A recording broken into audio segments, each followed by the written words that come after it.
வணக்கம். நான் உங்கள் டாக்டர் ஆஷா லனின் பேசுகிறேன். நான் பயங்கரமான முருக பக்தை, உங்கள் எல்லாருக்கும் தெரியும். நான் வந்துட்டு முருகனை இப்படி வச்சுக்கோ பயங்கரமான முருக பக்தி. எனக்கு முருகனுடைய அருள் உங்கள் எல்லாருக்கும் கிடைக்கட்டும், எனக்கு கிடைச்சிட்டும். என்னன்னா நான் வந்துட்டு திடீர்னு இப்போ சமீபத்தில் ஒரு நாள் நான் பழனி முருகன் கோயில் போனேன். அப்போ வந்துட்டு என்னோட உடன்பிறவா ஒரு சகோதரன் தான் சொல்லணும். அவங்க வந்து என்னைய முருகன் கோயில் கூட்டிகிட்டு போய், நான் 3rd டைம் போகிறேன்னு நினைக்கிறேன். ரொம்ப சின்ன வயசில் ஒரு தடவை, அப்போ என்ன 8th ஸ்டாண்டர்ட் 9th ஸ்டாண்டர்ட், அப்புறம் ஒரு 2 தடவை, இது 4வது தடவை நான் பழனி முருகன் கோயிலுக்கு வரேன். அப்போ எனக்கு வந்துட்டு அவங்க முருகன் கோயிலுக்குள்ளே போயிட்டு அந்த மாதிரி ஒரு தரிசனமோ முருகனோட அந்த மாதிரி ஒரு ஆசீர்வாதமோ எனக்கு இந்த 3 தடவை கிடைக்காதது இந்த தடவை வந்து ரொம்ப சிறப்பாக இருந்தது. அதுக்கு நான் உங்களுக்கு என் வாழ்நாள் முழுக்க நன்றி கடன் பட்டிருக்கேன். ஏன்னா அந்த ஒரு கூட்டிகிட்டு போகணும் அந்த ஒரு இது. அப்போ அவங்க வந்துட்டு என்கிட்ட என்ன சொன்னாங்கன்னா, அந்த கோயில் கட்டும் பொழுது நிறைய தடைகள் இருந்துச்சு, கட்டுறதுக்கு ரொம்ப சிரமம் இருந்துச்சு. அதனால அந்த கோயிலுடைய அந்த கொடி மரத்துக்கு முன்னாடி வந்து நிறைய மந்திரங்கள் பண்ணி யாகங்கள் வளர்த்து நிறைய அது கீழே வந்துட்டு புதைச்சி வச்சுருக்காங்க. அது என்னென்னு சொல்லக்கூடாது, மூலிகைகள் அந்த இதெல்லாம் அங்கே கீழே புதைச்சி வச்சுருக்காங்கன்னு சொல்லி இவர் சொன்னார். அப்போ நான் வந்துட்டு எப்பவுமே முட்டி போட்டு விழுந்து கும்பிடுவோம். அவர் மேம் இந்த இடத்துல மட்டும் விழுந்து கும்பிட்டு உங்களோட சாஷ்டாங்கமாக விழுந்து கும்பிடுவோம், உங்கள் உடம்பு வந்து அது மேலே பட்டுச்சுன்னா அந்த கீழே இருக்கிற அவ்வளோ பவரும் நம்ம உடம்புல அப்படியே நம்ம வந்துட்டு அதை எடுத்துக்க முடியும். அது அவ்வளோ மேக்னெட்டிக் பவர். ஆக்சுவலி எனக்கு தெரியும், பழனி முருகன் கோயில் மேலே வந்து நல்ல ஒரு காஸ்மிக் ரேஸ் இருக்குது, பயங்கரமான ஒரு சக்தி இருக்குது அந்த இடத்துல. இந்த பிரபஞ்சத்தோட சக்தியே அங்கே, பிரபஞ்ச சக்தி அங்கே ஒழிஞ்சிருக்குன்னு சொல்லி நிறைய முன்னோர்கள் சொல்லியிருக்காங்க. பட் நான் அன்றைக்கி என்ன பண்ணேன்னா, அஸ்வின் லெனின்லாம் விழுந்து போன மாதிரி என்னோடய நெத்திலேருந்து என்னோட கால் விரல் கட்டை விரல் வரைக்கும் அப்படியே சாட்சாங்கமாக விழுந்து, முருகா என்னையே நான் உன்ட்ட ஒப்படைச்சிட்டேன், நீயே எனக்கு பொறுப்பு அப்படின்னு சொல்லி. அது அந்த இப்போ கண்ணை மூடினா கூட அந்த கொடிமரம் அந்த கல்லுக்கு மேலே அப்படியே நான் நீளமாக அந்த விழுந்தது என்னோட உடம்புல இன்னும் அந்த ஃபீலிங் என்னால் ஃபீல் பண்ண முடியுது. அப்படி ஒரு பவர்ஃபுல்லான பிளேஸ். அப்போ நான் அவர் எனக்கு நிறைய சொல்லி கொடுத்தாரு. அப்போ நான் அவர்கிட்ட சொன்னேன், அவருக்கே தெரியாதுன்னு சொன்னார். இன்றைக்கி தான் நான் சொன்னேன், இது எல்லார்கிட்டையுமே சொல்லியிருக்கணுமே. என்னென்னா, முருகன் வந்துட்டு ஆக்சுவலி சிவனும் பார்வதியும் வந்துட்டு ஸ்ரீலங்காவில் திரிகோண மலைன்னு ஒன்று இருக்குல்ல, அந்த திரிகோண மலையில் தான் வந்துட்டு அவங்க இருந்திருக்காங்க. அங்கே வந்து ஒரு சின்ன ராஜாவாக அவர் சிவன் இருந்திருக்காரு. பார்வதிக்கு 6 அக்கா தங்கச்சிங்க அவங்க கூட பிறந்தவங்க. அந்த அவங்களுக்கு யாருக்குமே குழந்தைல, முருகனை தான் அவங்க குழந்தைய வளர்த்தாங்க. அவங்க தான் வந்துட்டு கார்த்திகை பெண்கள். அவங்க 6 பேர் சேர்ந்து ரொம்ப செல்லமாக அவரை வளர்த்துருக்காங்க. ஆக்சுவலி முருகன் கல்யாணம் பண்ண தெய்வானை, அவங்க தேவசேனான்னு சொல்லுவோம். அந்த தெய்வானை வந்து இங்கே காரைக்குடி நாட்டுக்கோட்டை செட்டியார்கள் அவங்களோட ஒரு பெண்ணை தான் கல்யாணம் பண்ணியிருக்காரு. அதனால தான் இங்கே காரைக்குடியில் நகரத்தாரவங்க வந்துட்டு பழனிக்கு காவடி எடுக்கிறது, முருகன் வந்து அவங்களுக்கு சம்மந்தக்காரங்க மாதிரி இவங்களுக்கு. அதனால தான் இவங்க வந்து காசிக்கும் சிவனுக்கும் ரொம்ப பண்ணுவாங்க. நிறைய தடவை இப்போ சிவனை வந்து நார்த் இந்தியன் ஆடுவாங்க. சிவனுக்கு பாட்டு பாடினது 64 பேருமே நாயன்மார்களுமே அவங்க எல்லாருமே தமிழ், யாருமே வந்துட்டு அதர் லாங்குவேஜஸ் இது கிடையாது. அவர் வந்து தமிழ் கடவுள் தான் சிவனுமே. அங்கே நந்தியே இல்லையே, நாங்கள் ஜல்லிக்கட்டு காலம் எங்கே நார்த் இந்தியா இருந்துச்சு, அங்கே செம்மறி ஆடுதானே, இங்கே தான் அந்த நந்தி, இங்கே வந்து அந்த நந்தி இருந்தது. இவங்க வந்து அவர் இந்த முருகர் வந்து என்னன்னா ஒரு ராஜாவாக இருந்தார். தேவர்கள் குலம் காத்த, நீங்கள் கந்தசேஷ கவசம் ஒன்று படிச்சிங்கன்னா அவர், அதாவது முருகர் இல்லைன்னா இந்த குலங்களே அழிஞ்சு போயிருக்கும். அவர் தான் எல்லா பெரிய பெரிய ராஜாங்களுக்கு படை தளபதி மாதிரி இருந்து, அதாவது குறுநில மன்னர் வந்து இப்போ பெரிய மன்னருக்கு வந்துட்டு என்ன பண்ணுவாங்க, ஜெயிச்சு கொடுப்பாங்களே, அந்த மாதிரி மிக பெருசாக பண்ணியிருக்காரு. இப்படிலாம் வாழ்ந்த அவர் வந்து, அவர் கல்யாணம் இன்னொரு பொண்ணு தான் வள்ளி தான் வந்து அந்த இதுலேருந்து கல்யாணம் பண்ண போனாங்க. அப்போ அவங்க வந்துட்டு அவரோட லவ் வந்து ட்ரூ லவ். அந்த காலத்தில் வந்து இதெல்லாம் காமன் தானே. இவர் வந்து என்னன்னா, இந்த ராஜாவாக இருந்தவர் தன்னோட ராஜ வாழ்க்கையை திறந்து அவர் வந்து சித்தராக ஆன இடம் தான் பழனி முருகன் கோயில். அவர் ராஜாவை, அதனால தான் இப்போ வரைக்கும் பழனி முருகன் கோயிலில் ராஜா அலங்காரமும் இருக்கும், சித்தர் அலங்காரமும் இருக்கும். நிறைய பேர் இப்போ அது மாம்பழ கதை அதெல்லாம் இல்லவே கிடையாது, அப்படி ஒரு கதையே கிடையாது. ஜஸ்ட் 100 வருஷத்துக்கு முன்னாடி உருவாக்குன ஒரு புனர்கதை தான். முருகர் வந்துட்டு ராஜாவாக இருந்து சித்தராகி அதே இடத்துல ஜீவ சமாதி அடைஞ்சார். அவரோட ஆன்மா இன்னும் அங்கே அப்படியே இருக்கு, அவர் அதே இடத்துல இன்னும் இருக்கார் முருகரோட. அதனால இருக்கிற அறுப்படை வீட்டிலே பவர்ஃபுல் அது. நிறைய பேர் பழனி முருகன் கோயில் போனால் ராஜ அலங்காரத்தில் பார்த்துட்டு வரணும், ஆண்டி அலங்காரத்தில் பார்த்துட்டா நம்ம வந்துட்டு கடன் ஆயிரும். கிடையவே கிடையாது. சித்தர் அலங்காரத்தில் பார்த்தோன்னா ஆண்டி சித்தர்லாம் ஒன்றுங்க. அது ஆண்டின்றது தவறான வார்த்தையோ இழி வார்த்தையோ நினச்சிக்கிறாங்க. சித்தர் அலங்காரத்தில் பார்த்தா நோய் நொடியே இல்லாமல் இருக்கும், நோய்கள் குணமாகும். சித்தர் அலங்காரத்தில் பார்க்க தான் தவம் இருந்து போகணும். ராஜ அலங்காரத்தில் பார்த்தா செல்வ செழிப்பாக இருப்போம். நம்ம சிம்பாலிக்காக சொல்கிறது. இதை தப்பாக சொல்லி அந்த கோயிலோட இதுவே குறைக்க ட்ரை பண்ணுறாங்க. புரியுதுங்களா? ஆக்சுவலி முருகரோட வரலாறு வந்து அகத்தியர் சொல்லி இந்த ரகசியம் வந்து பல கோடி வருஷத்துக்கு அப்புறம் வர்றவங்களுக்கு இது தெரியாமே போயிடும். அவங்கவுங்க கதை கட்டி தப்பா இப்போ என்ன சொல்லிடுவாங்க, எதுக்கு நம்ம பழனிக்கு போவானே, நம்ம திருச்செந்தூர் போயிடுவோம், இல்லை திருப்பரங்குன்றம் போயிடுவோம், எல்லாம் திருத்தணி போயிடுவோம், ஏன்னா இங்கே போனால் ஆண்டியா பார்த்துட்டோன்னா நம்மளுக்கு கஷ்டமாயிரும்னு ஒரு நெகட்டிவ் இம்பேக்ட் கிரியேட் பண்ணுறாங்க. புரியுதுங்களா? அவர் வந்து அகத்தியர் என்ன பண்ணார்னா, நான் வந்து எனக்கு அப்புறம் வர பல்லாயிரம் வருஷத்துக்கு அப்புறம் வர என்னோட தலைமுறை கஷ்டப்பட்டுறக்கூடாது, நோய்வாய்ப்பட்டுறக்கூடாதுன்னு அவருக்கு தெரிந்த மருத்துவ குறிப்புகள்லாம் ஓலைச்சுவடி எழுதி வச்சு எவன் ஒருத்தன் என்னை தேடி படிக்கிறானோ அவன் நோய் இல்லாமல் இருப்பான்னு எழுதினார். போகர் ஒரு படி மேலே போனார்.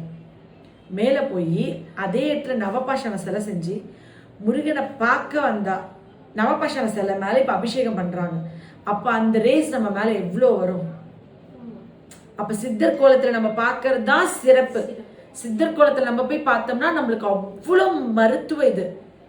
அங்கே பக்கத்தில் அந்த அபிஷேகம் பண்ணும்போது அந்த ஆராதனை காமிக்கும் போது நம்மளுக்கு வர அந்த வைப்ரேஷன்ஸ் இருக்குல்ல, அவ்வளோ சிறப்பு. அதனால்தான் அவர் வந்துட்டு போகர் வந்து முருகர் ஜீவ சமாதி அடைஞ்ச இடத்துலயே நானும் ஜீவ சமாதி அடைவேன்னு சொல்லி அதே இடத்துல அவர் உயிர் பிரிஞ்சார். அதே இடத்துல அவர் ஜீவ சமாதி அடைஞ்சார். ஜீவ சமாதி அடைஞ்சா அவங்களுடைய அந்த கூட விட்டு அந்த உயிர் தான் ஜஸ்ட் பிரிதே ஒழிய அந்த கூட அப்படியே தான் இருக்கு. அது எந்த ஒரு நறுமணமாக தான் இருக்கு. அந்த உயிர் இருக்குல்ல, அந்த ஆன்மா, அந்த சோல் அதே இடத்துல நிலைச்சி நிற்குது. ஒரு இடத்துல அம்மனை தூக்கிட்டு போகிறோம், அம்மன் அங்கேயே இருக்குன்னு நினைக்கிறாங்கன்னா அந்த இடத்துல அம்மன் இருந்துடுறாங்க. அப்போ அம்மன் வந்து அந்த இடத்துலயே தான் அவங்களுடைய பவர் சோல் இருக்கிற. அறுபடை முருகன் கோயிலையும் பழனியில் இருக்கிற அளவுக்கு பவர் எங்கேயுமே கிடையாது.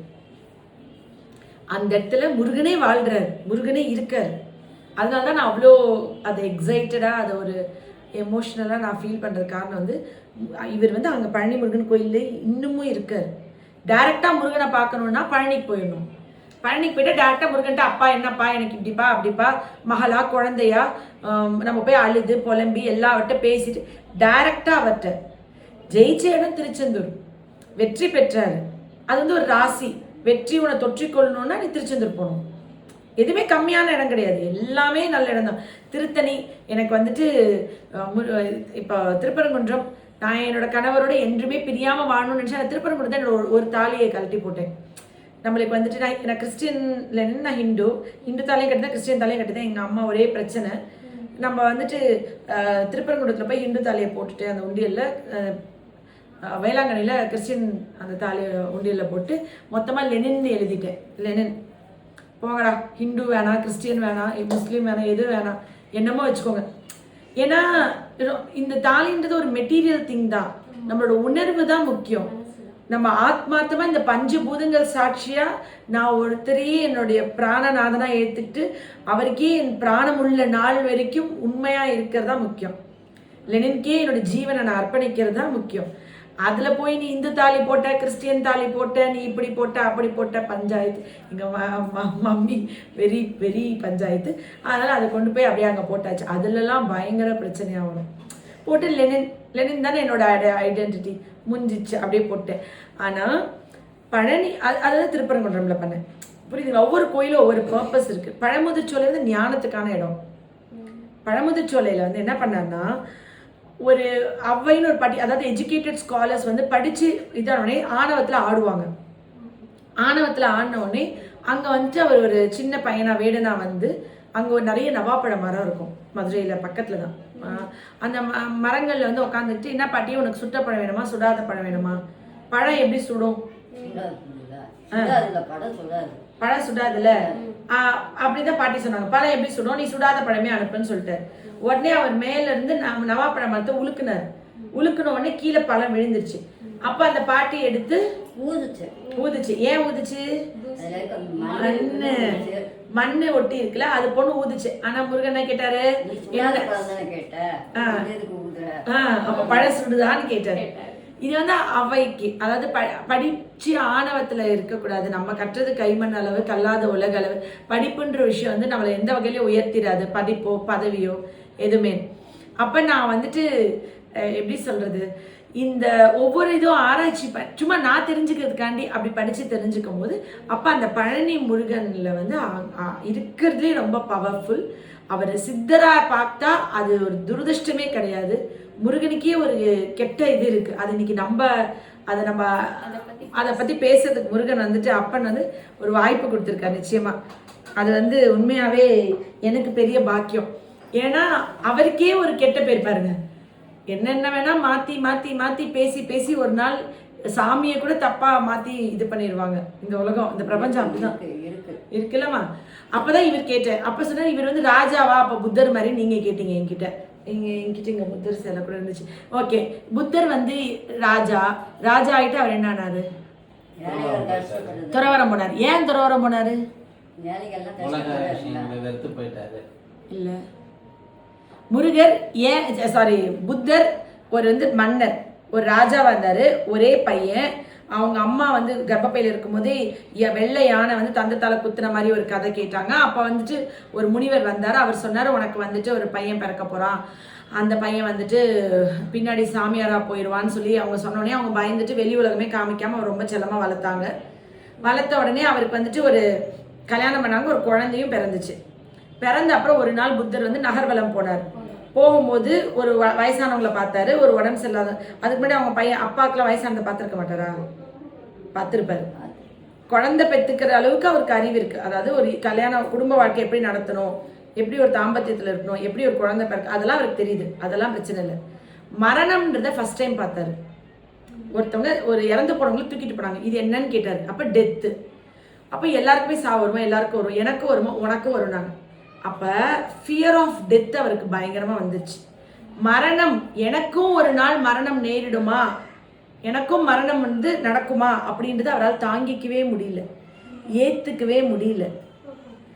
அந்த பயத்தில் அவர் வந்து அதை விட்டுட்டு காட்டுக்குள்ளே போயிட்டார்.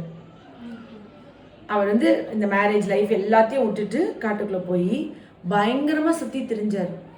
எது வரைக்கும்னா, ஒரு நாள் நம்மளோட அரச மரம் இருக்குல்ல, அதுதான் போதி மரம். அது கீழே உட்காந்துருக்கும். ஒரு நாள் இறந்தவங்க மீண்டும் உயிர் தெழுவாங்க.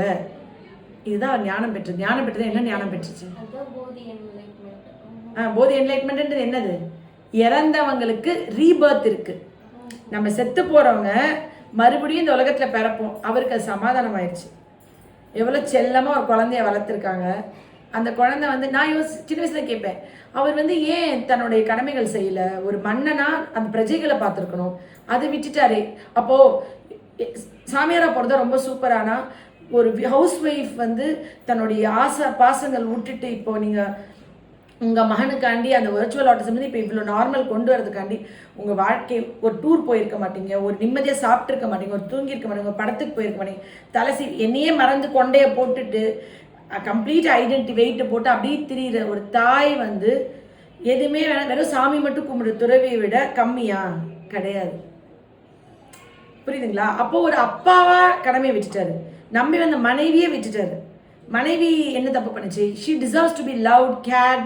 கடைசி வரைக்கும் இவர் இப்போ ஃபாலோ பண்ணுறவங்க புகழ்றாங்க. ஆனால் அந்த மனைவியோட நிலைமை கல்யாணத்துக்கு முன்னாடி அதை பண்ணியிருக்கலாம்லே. சரி, அந்த குழந்தைக்கு அப்பா வேணும்ல, அதை பண்ணலி. அப்போ அந்த நாட்டோட பிரஜைகளுக்கு ஃபியர் ஆஃப் டெத்துன்னு ஒரு விஷயம் வந்து அது வந்து என்னை பொறுத்த வரைக்கும் நான் அப்படிதான் பார்த்தேன். அதுதான் உண்மை இல்லை. அவருக்கு வந்து அந்த மரணத்தை பார்த்து அவர் பயந்துட்டாரு, காட்டுக்குள்ளே போயிட்டாரு. ஒரு நாள் நம்ம திருப்பி பிறப்போம் அப்படின்னு தெரிஞ்ச உடனே அந்த பயம் போயிட்டு ஆசையே துன்பத்துக்கு. அவருக்கு வாழணும்னு ஆசை இருந்துச்சு, செத்துடக்கூடாதுன்னு ஆசை இருந்தது. ஆசைனாதான் இவ்வளவு துன்பப்பட்டேன்றது அப்புறம் வந்து நம்மளுக்கு கருத்து சொன்னார். புரியுதுங்களா? அப்ப அதனாலதான் புத்திசம்ல இறந்த உடனே அவங்க பாடி இப்படி வச்சிருவாங்க, அழமாட்டாங்க, அதை சேர்ல வச்சுட்டு அதை அப்படியே திருப்பி ரீபர்த் ஆகும்னு சொல்லி அவங்களோட கஸ்டம்ஸ் பார்த்துருக்கீங்களா? அப்படி பார்த்தா நம்ம இலங்கையில் எல்லாமே புத்திசம் தான் ஃபாலோ பண்ணுறாங்க. அவங்கக்கிட்ட என்ன அன்பு இறக்கம் இருந்துச்சு, என்ன கருணை இருந்தது, எத்தனை கோடி பேரை கொண்டு தானே குவிச்சாங்க. அதனால எனக்கு அப்போ அவர் நீங்கள் இதுதான் நாங்கள் பேசிகிட்டு இருந்தோம், மாற்றிட்டோம். கதிர்காம முருகன் கோயில், நம்ம கந்தசஷ்டி கவசம் படிச்சிங்கன்னா கதிர்காம முருகன் போற்றின்னு வருது. கதிர்காம முருகன் கோயில் யூடியூப்ல எடுத்து பாருங்கள். எடுத்து ஷார்ட்ஸில் பார்த்தீங்கன்னா அங்கே முருகனும் இல்லை, முருகன் இதுவும் இல்லை, அபிஷேகமும் நடக்கலை. ஒரு ஸ்க்ரீனை போட்டு வேல் தான் இருக்கும் இல்லைன்னு சொல்கிறாங்க. பட் ஸ்க்ரீனை போட்டு அதை க்ளோஸ் பண்ணிவிட்டு முன்னாடி ஒரு புத்தர் சிலை வச்சு தான் வணங்குறாங்க. அங்கே கதிர்காம முருகன்றது சின்ன கதிர்காமம் இன்னொன்று இருக்கா. அது வந்து பக்கத்துலேயே ஒரு மலை மாதிரி ஏறி போனால் நம்ம இங்கே பழனி முருகன் மாதிரி ஒரு முருகன் கோயிலுக்கு அங்கே சிலையெல்லாம் இருக்கான். நான் கதிர்காமத்துக்கு போகணுன்னு எல்லாம் பிளான் பண்ணி எனக்கு நான் பயங்கர முருகன் இது பண்ணுவேன்ல. நீங்கள் யூடியூப்பில் எடுத்து பாருங்கள், யார் வேணால். அங்கே முருகன் இப்படி தான் வரலாறை மாற்றுறாங்க.